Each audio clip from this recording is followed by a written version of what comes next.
SAMHSA has been a huge proponent to bring mental health to the forefront every day, not just one day or 2 days, but every day.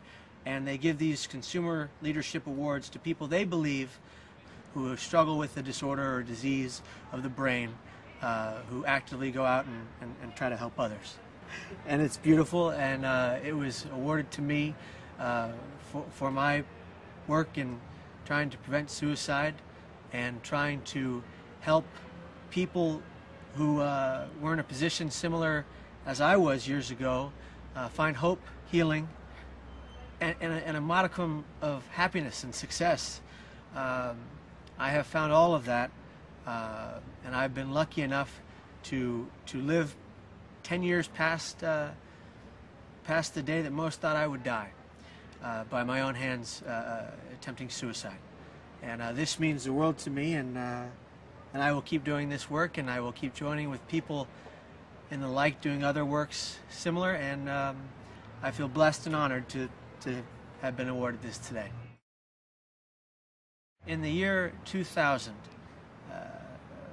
September 25th to be exact, I attempted to take my own life in a way that less than 1/10 of 2% of people survive, in a way that the people who do survive are generally rendered left in a wheelchair. Not only did I survive, but the doctors worked day in and day out to repair my back so that I could walk again. Not only did I survive, but people who had seen me make my attempt helped save my life. I was on the Golden Gate Bridge and I did jump off. And a woman driving by had the Coast Guard on speed dial on her car phone. She had a friend in the Coast Guard. The only reason the Coast Guard got to me when they did was because of that woman. In the water, flailing to stay afloat without the use of my legs, a sea lion brushed up underneath me, forced me upwards, and circled underneath me until the Coast Guard got there. When I tell it to people, people don't believe me. I wouldn't believe it if you told me, and I had no idea about all this stuff. But that's what happened. And I've been told by a friend who is familiar with marine biology that mother sea lions who see something in danger can assess that something will not harm them. They will go to their aid, much like they've done all around the world, much like dolphins do all around the world in situations like these.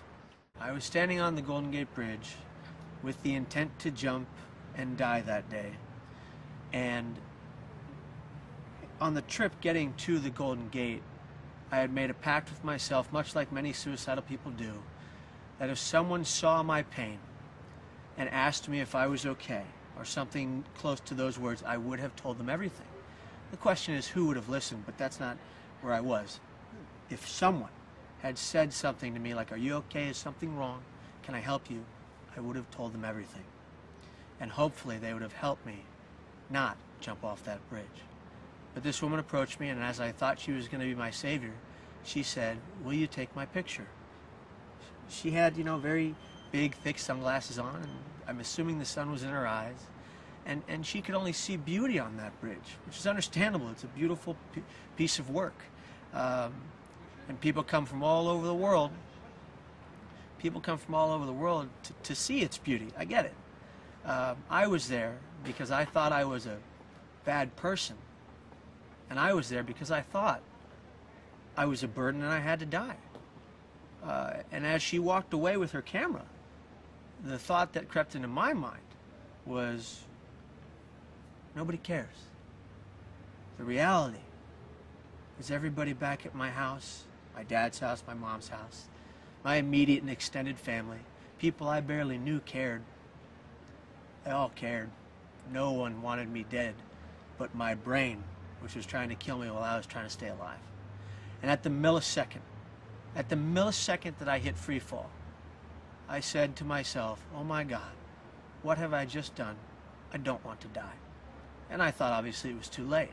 I had never known about this bridge until, sadly, I had gone on a website that promotes suicide. It tells people that whoever they are, whatever they're dealing with, they should die. there's now going to be hopefully a law, it's called Susie's Law, that will hopefully combat that and hold those people accountable for the intrinsic deaths that they're all connected to. And so this began a journey, my healing in the hospital physically,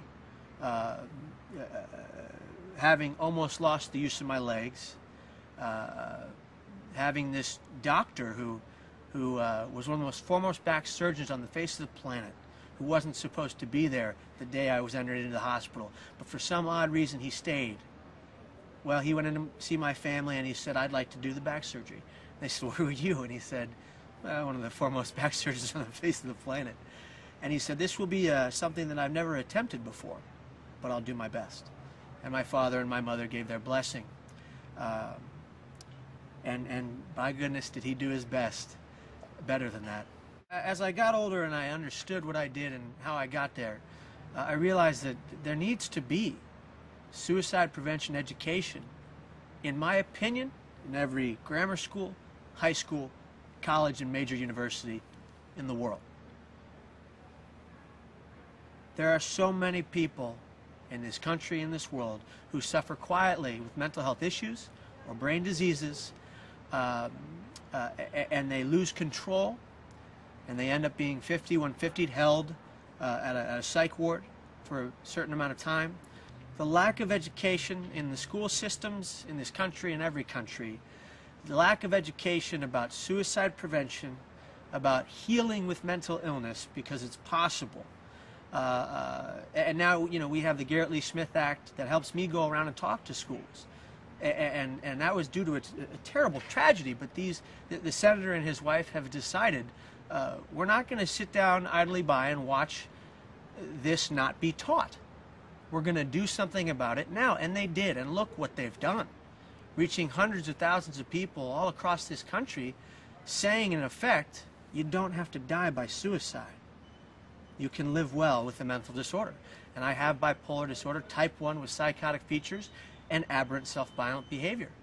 I didn't understand what that meant until I left 8 years of denial behind me. All of my family and friends said, "Kevin, you know, you can get well, but you have to do this and you have to do that." And I would say, "Oh, okay," and I would lie to my family and friends through my teeth.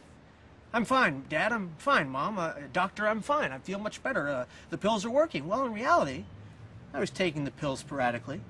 I was drinking alcohol on psychiatric medication, something that can kill you, and I was lying to myself, which was the most important thing. The stigma prevented me from telling my parents the truth up until that day where I jumped.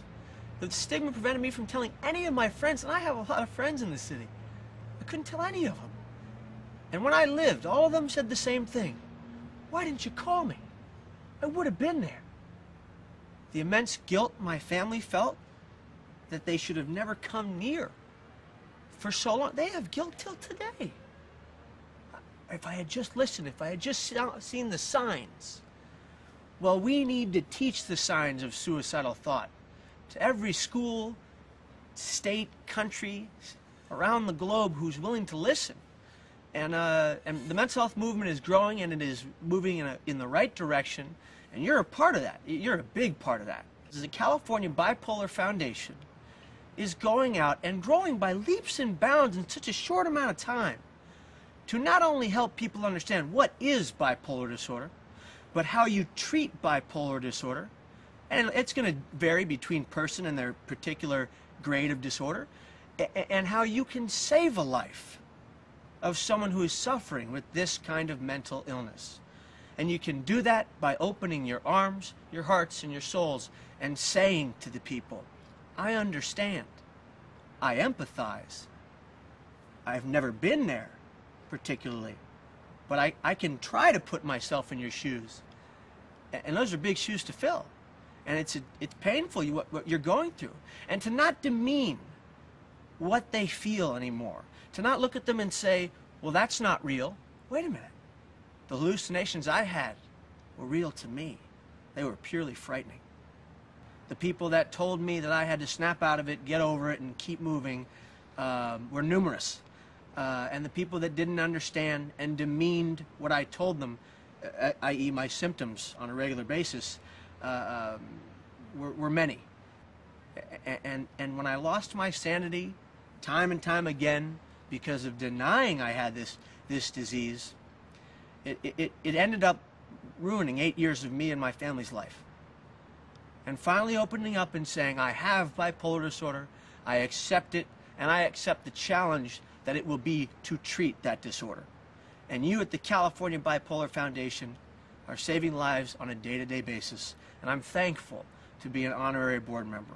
It means the world to me, and I hope we can continue this work until everyone on the planet knows what bipolar disorder is, and everyone who has it knows how to treat it.